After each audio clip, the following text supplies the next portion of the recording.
Welcome to the Voice of UK News Updates.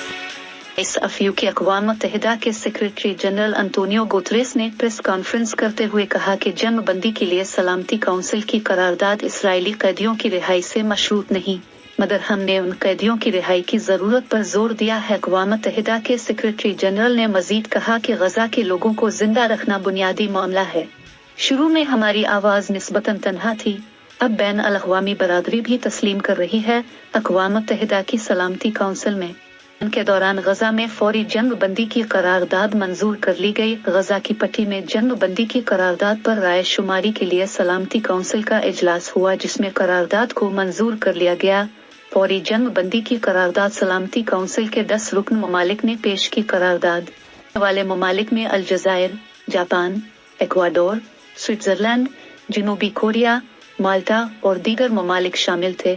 सलामती council के 15 में से 14 अरकान ने करारदाद की हिमायत की, जबकि अमेरिका ने गजा में जंग बंदी की करारदाद पर वोटिंग में हिस्सा नहीं लिया।